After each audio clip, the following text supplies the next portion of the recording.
بسم اللہ الرحمن الرحیم۔ السلام علیکم۔ طاقت نسو کی چوتھی قسط میں آپ سب کو خوش آمدید۔ پچھلی قسط میں آپ نے دیکھا اور سنا کہ نسو اپنے خواب سے جاگا ہے اور اپنی تمام زندگی کو اس طرح غفلت سے گزارنے پر شرمندہ ہے۔ آئیے دیکھتے ہیں کہ آگے اس کا کیا رد عمل آئے گا۔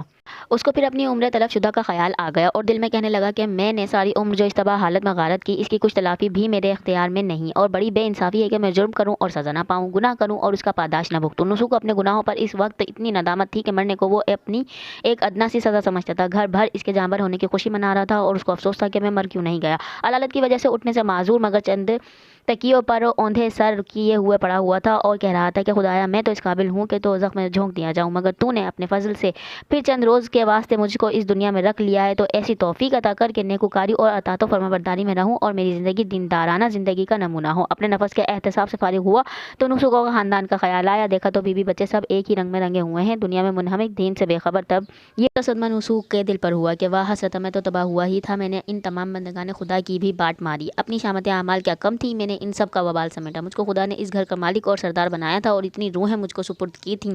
افسوس، میں نے ودیعت ایزدی کو تلف کیا اور امانت الہی کی نگہداشت میں مجھ سے اس قدر غفلت ہوئی۔ یہ سب لوگ میرے حکم کے مطیع اور میری مرضی کے تابع تھے، میں نے اپنا برا نمونہ دکھا کر ان سب کو گمراہ کیا۔ اگر میں قدغن غلط رکھتا تو یہ کیوں بگڑتے، اور بگڑے تو آخر ان سے جو نسل چلے گی وہ بھی بگڑے گی۔ غرض میں دنیا میں بدی کا بیج بو چلا، جو لوگ خدا کے اچھے بندے ہوتے ہیں باقیات الصالحات اور یادگار نیک دنیا میں چھوڑے جاتے ہیں۔ میں ایسا بدبخت ہوا کہ مجھ سے یادگار بھی رہی تو بدی، جب تک میری نسل رہے گی بدی بڑھتی رہے گی اور پھلتی جائے گی۔ جب یہ لوگ خدا کے روبرو جواب دہی کے واسطے حاضر ہوں گے تو آخر کہیں گے کہ ہم کو کسی نے نیک راہ بتائی ہی نہیں، تو میں کیا جواب دوں گا؟ یہ خیال کر کے نسو پھر ایک مرتبہ پکارا اور رویا، اور دوسرا عہد اس نے یہ کیا کہ جتنے لوگ میرے خاندان میں ہیں سب کی اصلاح و وضع کروں گا۔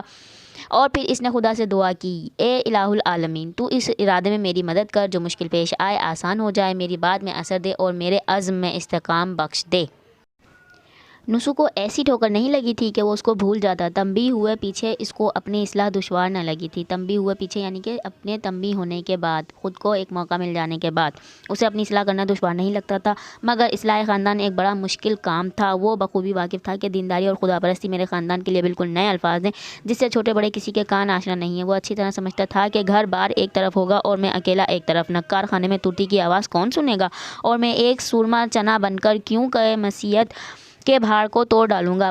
بس وہ غور کرنے لگا کہ کس کو اپنا مددگار بنائے، کس کو صلاح کار قرار دے۔ آخر یہی دل میں آیا کہ اصلاح خاندان کے لیے بی بی سے بہتر کوئی ذریعہ نہیں ہے، اور خدا کو کچھ اس خاندان کی فلاح ہی منظور تھی کہ نسو نے بی بی کو پڑھا لکھا بھی لیا تھا۔ جب نسو کا نیا بیاہ ہوا تھا، انہی دنوں تعلیم نسواں کا چرچا شروع ہوا تھا۔ نئی کتابیں جو عورتوں کے واسطے جاری ہوئی تھیں، نسو نے سب کو بہت شوق سے دیکھا تھا، اور اس کا دل اس بات کو مان گیا تھا کہ عورتوں کو پڑھنے لکھانے میں چند در چند فوائد دینی اور دنیاوی مضمر ہیں۔ چنانچہ اس نے بعض کتابوں میں سے بعض مقامات دلچسپ بی بی کو پڑھ کر سنائے۔ بھلائی کی بات سبھی کو بھلی معلوم ہوتی ہے، بی بی نے بھی اس کو تسلیم کیا کہ عورتوں کے لیے پڑھنا بہت مفید ہے۔ بال بچوں کا بکھیڑا کچھ تھا نہیں، میاں سے پڑھنا شروع کیا تو 4-5 مہینے میں اردو پڑھنے لکھنے لگی۔ تب سے اب تک تھوڑا بہت مشغلہ چلا ہی آ رہا ہے۔ نسو کو اس وقت بی بی کا پڑھا ہوا ہونا بہت ہی غنیمت معلوم ہوا، اور سمجھا کہ بی بی یوں ہی خدا کے فضل سے اس میں بامسمہ فہمیدہ ہے۔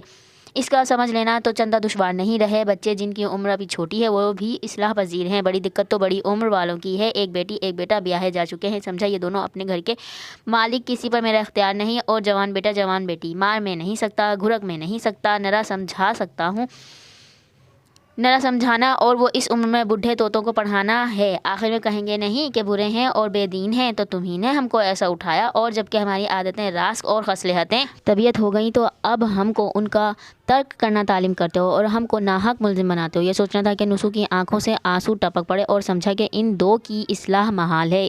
اس کو زیادہ تر افسوس اس بات کا تھا کہ خدا کے فضل سے دونوں کے آگے اولاد ہے۔ جس طرح میری بدی نے میری اولاد پر اثر کیا، کیا ان کی بدی ان کی اولاد میں سرایت نہ کرے گی؟ مگر پھر بھی نسو نے مصمم ارادہ کر لیا کہ انشاءاللہ اپنے مقدور بھر تو کوشش کروں گا، یا تو راہ راست پر ہی آئیں گے یا جیتے جی چھوڑ دوں گا۔ جو خدا کا نہیں وہ میرا پہلے نہیں۔ منجلے بیٹے اور منجلی بیٹی کی طرف سے بھی نسو کو خوب اطمینان نہ تھا، اور جانتا تھا کہ ان کے ساتھ بھی دقت پڑے گی، لیکن اس کا ارادہ ایسا مستحکم تھا کہ کوئی مشکل اس کو روک نہیں سکتی تھی، اور وہ مضطرب اور مستعجل